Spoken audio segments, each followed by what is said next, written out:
நம்ம இப்போது நிற்கிற இடம் நார்த்தாமலையில் நிற்கிறோம். நார்த்தாமலையிலேருந்து பொம்மாடி மலை போகிற வழியில் இந்த தண்ணி பிடிக்கிற இந்த வாட்டர் டேங்க் இருக்குது. பக்கத்து ஊர்லேருந்து அதை சுற்றி இருக்கிற பகுதிகளில் இருந்தும் நிறைய பேர் வண்டி எடுத்துகிட்டு வந்து குடத்தை கட்டிக்கிட்டு வந்து இங்கே தண்ணி பிடிச்சிக்கிட்டு போகிறாங்களாம். மழையில் பெய்கிற தண்ணீர், அந்த மழை நீர் வந்து இந்த பகுதியில் நல்ல நிலத்தடி நீர் வந்து டேஸ்ட் ஆக்குறதா எல்லோரும் சொல்கிறாங்க.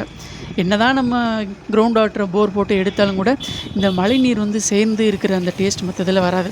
அதனால தான் இங்கே மக்கள் கூட்டம் அலைமோதுது. இங்கே பங்குனி மாதத்தில் நார்த்தாமலையில் தேர் திருவிழா நடக்கும். அங்கே கூட்டம் அதிகமாக இருக்கும். அப்போல்லாம் தண்ணிக்காக நிறைய பேர் அங்கங்கே அலையிறத பார்த்துருக்குறோம். ஆனால் இப்போவும் வந்து இந்த தண்ணி, அதாவது இந்த தண்ணியோட சுவைக்காகவும் இந்த தண்ணி தேவைக்காகவும் நிறைய ஊர்லேருந்து மக்கள் தண்ணி பிடிக்கிறதா சொல்கிறாங்க. எப்போவுமே இங்கே வரிசையாக தான் ஆளுங்க நின்றுக்கிட்டு இருக்காங்களாம். நம்மளும் இங்கே வரும்போது யதார்த்தமாக பார்த்தோம். பார்க்குறப்போ விசாரித்தா தான் தெரியுது இந்த தண்ணியோட முக்கியத்துவம் என்ன அப்படின்ட்டு.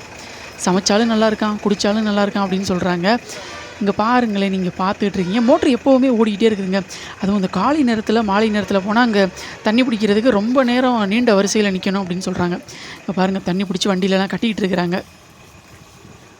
அடுத்ததாக இதை பற்றி சொல்லணும் அப்படின்னா, வழியில் போகிறவங்க வரவங்க குடிக்கிற வாட்டர் கேன்லேருந்து பெரிய குடம் வரைக்கும், கேன் வரைக்குமே எல்லோரும் இங்கே பாருங்களேன், பெட்ரோல் பங்க்கில் வரிசையில் நின்று பெட்ரோல் போடுறதுக்கு மாதிரி வரிசை வண்டியாக நிற்கிது.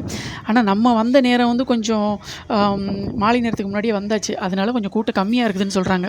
இன்னும் போக போக அதிகரிக்கும்னு சொல்கிறாங்க. நார்த்தாமலையில் இருக்கிற இந்த தண்ணி உங்களுக்கும் பிடிக்குமா?